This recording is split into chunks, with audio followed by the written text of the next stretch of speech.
Hello buddies, welcome back. Actually ಇವತ್ತು ನಾನು Vidyapati movie review ಕೊಡೋಣ ಅಂದ್ಕೊಂಡಿದ್ದೀನಿ. ನೀವು ಆಲ್ರೆಡಿ ತಮ್ಮನೆಲ್ಲಲ್ಲಿ ನೋಡಿರ್ತೀರ.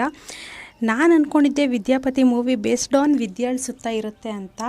ಆದರೆ ಇಲ್ಲಿ ಉಲ್ಟಾ ಏನಪ್ಪ ಅಂದರೆ ವಿದ್ಯಾಪತಿ ಆಗಿರೋದ್ರಿಂದ ಸೀನ್ ಎಲ್ಲ ವಿದ್ಯಾಪತಿಯವ್ರ ಬಗ್ಗೆನೇ ಇರೋದು. ಇಲ್ಲಿ ವಿದ್ಯಾ ಅಂದರೆ ಹೀರೋಯಿನ್, ವಿದ್ಯಾಪತಿ ಬಂದುಬಿಟ್ಟು ಅವ್ರ ಗಂಡ ನಾಗಭೂಷಣ್. ಇಲ್ಲಿ ವಿದ್ಯಾಪಾಠ ಮಾಡ್ತಾ ಇರೋದು ಬಂದು ಮಲೈಕಾ ಅವರು.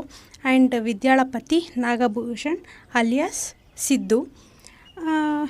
ಈ ಮೂವಿ ಸಿನಾರಿಯೋ ಓಲ್ ಥಿಂಗ್ ಅಂತ ಹೇಳಬೇಕು ಅಂದರೆ ನಮ್ಮನ್ನು ನಾವು ಹೇಗೆ ಮೋಟಿವ್ ಮಾಡ್ಕೋಬೇಕು, ಹಾಗೆ ಏನಾದ್ರು ಒಂದು ಸಿನಾರಿಯೋ ಬಂತು ಅಂದರೆ ಅದನ್ನು ಹೇಗೆ ನಾವು ಫೇಸ್ ಮಾಡಬೇಕು ಅಂತ.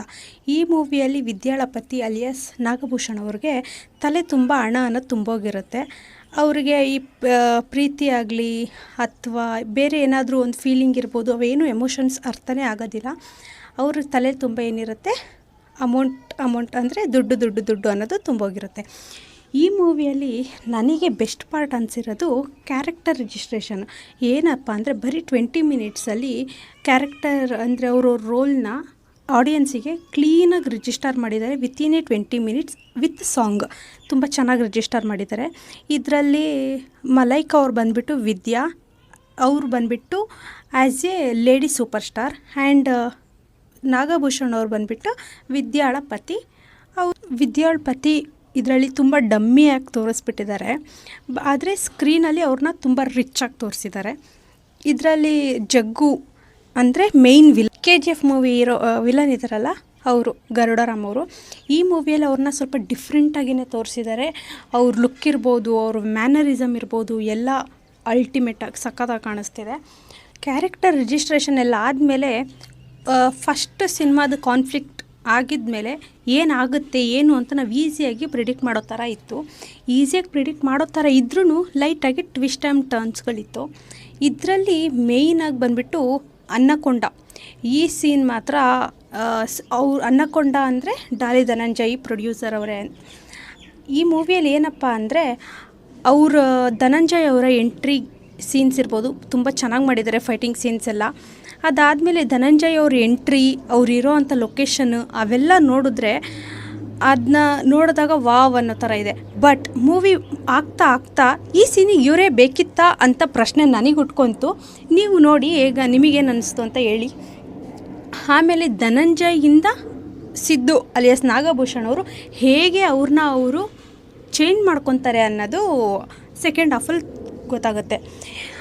ಆಮೇಲೆ ಈ ಮೂವಿಯಲ್ಲಿ ನನಗೆ ರೈಟಿಂಗ್ ತುಂಬ ಇನ್ನೂ ಇಂಪ್ರೂವ್ಮೆಂಟ್ ಮಾಡ್ಕೋಬೇಕಿತ್ತು ಅನ್ನಿಸ್ತು.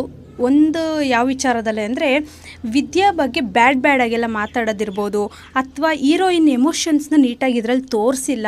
ಅದನ್ನು ಇನ್ನೊಂದು ಸ್ವಲ್ಪ ಬೆಟರ್ ಮಾಡ್ಬೋದಿತ್ತು ಅಂತ ಅನ್ನಿಸ್ತು. ಇನ್ನೊಂದೇನೆಂದರೆ ಅಮ್ಮ ಮತ್ತು ಮಗಳು ಸೀಕ್ವೆನ್ಸ್, ಇದರಲ್ಲೆಲ್ಲ ಏನಂದರೆ ಇನ್ನೂ ಚೆನ್ನಾಗಿ ಎಮೋಷನ್ಸ್ನೆಲ್ಲ ತೋರಿಸ್ಬೋದಿತ್ತು. ಬಟ್ ಸಿದ್ದು ಅವ್ರ ಫಾದರ್ ಕ್ಯಾರೆಕ್ಟರ್ ಮಾಡಿರೋರು ಮಾತ್ರ ಸಖತ್ತಾಗಿ ಆ್ಯಕ್ಟಿಂಗ್ ಮಾಡಿದ್ದಾರೆ. ಅವ್ರ ಎಮೋಷನ್ಸ್ ಇರ್ಬೋದು, ಅಥವಾ ಅವ್ರು ಹೇಗೆ ಅವನ ಜೊತೆ ಬಿಹೇವ್ ಮಾಡ್ತಾರೆ, ಅವೆಲ್ಲನೂ ಚೆನ್ನಾಗಿ ಒಂದು ಮಿಡಲ್ ಕ್ಲಾಸ್ ಫ್ಯಾಮಿಲಿ ಅಂದರೆ ಹೇಗಿರುತ್ತೆ ಏನು ಅನ್ನೋದು ಅದರಲ್ಲಿ ನೀಟಾಗಿ ತೋರಿಸಿದ್ದಾರೆ. ಸೆಕೆಂಡ್ ಹಾಫಿಂದ ಸಿದ್ದು ಅಲಿಯಾಸ್ ನಾಗಭೂಷಣ್ ಅವರು ಹೇಗೆ ಚೇಂಜ್ ಆಗ್ತಾರೆ, ಹೇಗೆ ಫೀಲಿಂಗ್ಸಿಗೆ ವ್ಯಾಲ್ಯೂ ಕೊಡ್ತಾರೆ ಅನ್ನೋದನ್ನ ನೀಟಾಗಿ ತೋರಿಸಿದ್ದಾರೆ ಇದರಲ್ಲಿ. ಆಮೇಲೆ ನನಗಿದ್ರಲ್ಲಿ ನೆಗೆಟಿವ್ ಅಂತ ಅನಿಸಿದ್ದು ಅದೇ ಹೀರೋಯಿನ್ಸ್ ಫೀಲಿಂಗ್ಸ್ನ ಅದನ್ನೆಲ್ಲ ನೀಟಾಗಿ ಇನ್ನೂ ತೋರಿಸ್ಬೇಕಿತ್ತು ಅಂತ ನನಗೆ ಅನ್ನಿಸ್ತು. ಆಮೇಲೆ ಗರುಡರಾಮ್ ಅವ್ರದ್ದು ಏನು ಅಂತಾರೆ ಆ್ಯಕ್ಟಿಂಗ್ ವೈಸ್ ಇರ್ಬೋದು, ಅವ್ರ ಲುಕ್ಕು, ಅವ್ರ ಮ್ಯಾನರಿಸಮ್ ಎಲ್ಲ ನಂಗೆ ತುಂಬ ಇಷ್ಟ ಆಯಿತು. ಈ ಮೂವಿಯಲ್ಲಿ ಚೆನ್ನಾಗಿ ಮಾಡಿದ್ದಾರೆ ಆ್ಯಕ್ಟಿಂಗ್ ಎಲ್ಲ. ನನಗೆ ಈ ಮೂವಿಯಲ್ಲಿ ಪಾಸಿಟಿವ್ ಅನಿಸಿದೆ ಏನಪ್ಪ ಅಂತಂದರೆ, ಒಬ್ಬ ಮನುಷ್ಯ ದುಡ್ಡಿದ್ರೆ ಇನ್ನೊಬ್ಬ ಮನುಷ್ಯನ ಫೀಲಿಂಗ್ಸ್ನ ಅರ್ಥ ಮಾಡ್ಕೊಳ್ಳೋದಿರ್ಬೋದು, ಅಥವಾ ಮನುಷ್ಯಂಗೆ ರೆಸ್ಪೆಕ್ಟ್ ಕೊಡೋದಿರ್ಬೋದು, ಎಲ್ಲನೂ ದುಡ್ಡಿಂದನೇ ಅಳಿತಾನೆ. ಆದರೆ ದುಡ್ಡಿಲ್ಲ ಅಂತ ಬಂದಾಗ ಆಟೋಮೆಟಿಕ್ಕಾಗಿ ಮನುಷ್ಯನ ಫೀಲಿಂಗ್ಸ್ಗೆ ರೆಸ್ಪಾಂಡ್ ಮಾಡೋದು ಕಲಿತಾನೆ. ಹಾಗೆ ಈ ಮೂವಿಯಲ್ಲಿ ಸಹ ಸಿದ್ದು ಫಸ್ಟ್ ಹಾಫಲ್ಲಿ ಹಣದಿಂದ ಬಿದ್ದು ವಿದ್ಯಾಳ ಪ್ರೀತಿ ಅರ್ಥ ಆಗೋದಿಲ್ಲ, ಹಾಗೆ ಫ್ಯಾಮಿಲಿ ಬಗ್ಗೆ ಅರ್ಥ ಮಾಡ್ಕೊಳ್ದಿರ ಪೂರ್ ಫ್ಯಾಮಿಲಿ ಆಗಿರುತ್ತೆ ಅಂತ ಹೇಳ್ಬಿಟ್ಟು ನಾನೊಬ್ಬ ಅನಾಥ ಅಂತೇಳಿ ಸುಳ್ಳೇಳಿ ಮದುವೆ ಆಗೋದಿರ್ಬೋದು, ಇವೆಲ್ಲ ಆಗಿದೆ. ಅದೇ ದುಡ್ಡಿಲ್ಲ ಅನ್ನೋ ಟೈಮಲ್ಲಿ ವಿದ್ಯಾಳ ಪ್ರೀತಿ ಏನು ಅಂತ ಗೊತ್ತಾಗುತ್ತೆ, ಅಪ್ಪ ಅಮ್ಮನ ಪ್ರೀತಿ ಏನು ಅಂತ ಗೊತ್ತಾಗುತ್ತೆ. ಇದೆಲ್ಲ ಗೊತ್ತಾದ್ಮೇಲೆ ಅವನು ಹೇಗೆ ಚೇಂಜ್ ಆಗ್ತಾನೆ ಅನ್ನೋದು ನನಗೆ ಪಾಸಿಟಿವ್ ಅನ್ನಿಸ್ತು. ಮೂವಿಲಿ ಇನ್ನೊಂದು ಏನಪ್ಪ ಅಂದರೆ ಸಿದ್ದು ಎಷ್ಟು ಯೂಸ್ಲೆಸ್ ಆಗಿರ್ತಾನೋ ಮುಂದೆ ಆ ಮೂವಿಯಲ್ಲಿ ನೋಡ್ತಾ ನೋಡ್ತಾ ನಮಗೆ ಗೊತ್ತಾಗುತ್ತೆ ಅವನು ಎಷ್ಟು ಸ್ಟ್ರೆಂತಾಗಿ ಅವ್ನ ಪ್ರಾಬ್ಲಮ್ನ ಅವನೇ ಸಾಲ್ವ್ ಮಾಡ್ಕೊಳೋದಿರ್ಬೋದು, ಏನೇ ಒಂದು ಕಾನ್ಫ್ಲಿಕ್ಟ್ನ ಅವ್ನು ಹೇಗೆ ಧೈರ್ಯವಾಗಿ ಫೇಸ್ ಮಾಡ್ತಾನೆ ಅನ್ನೋದನ್ನ ನೀಟಾಗಿ ತೋರಿಸಿದ್ದಾರೆ. ಈ ಮೂವಿನ ಯಾಕೆ ನೋಡಬೇಕು ಅಂತ ಬಂದರೆ, ನಮ್ಮಲ್ಲಿರೋ ಅಂಥ ಒಂದು ಕೆಲವು ಧೈರ್ಯಗಳನ್ನ ಬೇರೆ ಯಾರೂ ಬಂದು ತುಂಬೋಕ್ಕಾಗಲ್ಲ, ಅಥವಾ ಬೇರೆ ಯಾರೋ ನೀನು ಮಾಡ್ತೀಯಾ ಹಂಗೆ ಹಿಂಗೆ ಅಂತ ಹೇಳೋದಷ್ಟು ನಮಗೇನಾಗುತ್ತೆ, ಮಾಡ್ತೀನಾ ಇಲ್ವಾ ಅನ್ನೋ ಕನ್ಫ್ಯೂಷನ್ ಜಾಸ್ತಿ ಇರುತ್ತೆ. ಬಟ್ ನಮಗೆ ಅನ್ನಿಸ್ಬೇಕು ಫಸ್ಟ್, ನಾವು ಮಾಡ್ತೀವಿ, ನನ್ನ ಕೈಲಾಗುತ್ತೆ ಅಂತ ನಮಗೆ ಅನ್ನಿಸ್ದಾಗಲೇ ನಾವು ಮಾಡೋಕ್ಕೆ ಸಾಧ್ಯ ಅನ್ನೋದನ್ನ ಈ ಮೂವಿಯಲ್ಲಿ ತೋರಿಸಿದ್ದಾರೆ. ಆ್ಯಂಡ್ ಈ ಮೂವಿ ಬಂದುಬಿಟ್ಟು ಕಾಮಿಡಿ ಆ್ಯಂಡ್ ಆ್ಯಕ್ಷನ್ ಜಾನರ್ ಆಗಿರೋದ್ರಿಂದ ಎಲ್ಲ ಫ್ಯಾಮಿಲಿ ಕೂತ್ಕೊಂಡು ನೋಡೋ ಅಂಥ ಮೂವಿ, ವೀಕೆಂಡಿಗೆ ಚೆನ್ನಾಗಿರೋ ಮೂವಿ, ಎಲ್ಲ ಫ್ಯಾಮಿಲಿ ಸಮೇತ ನೋಡಿ. ಥ್ಯಾಂಕ್ ಯು ಸೋ ಮಚ್ ಇಷ್ಟೊತ್ತು ಗಂಟೆ ವಿಡಿಯೋ ನೋಡಿದ್ದಕ್ಕೆ.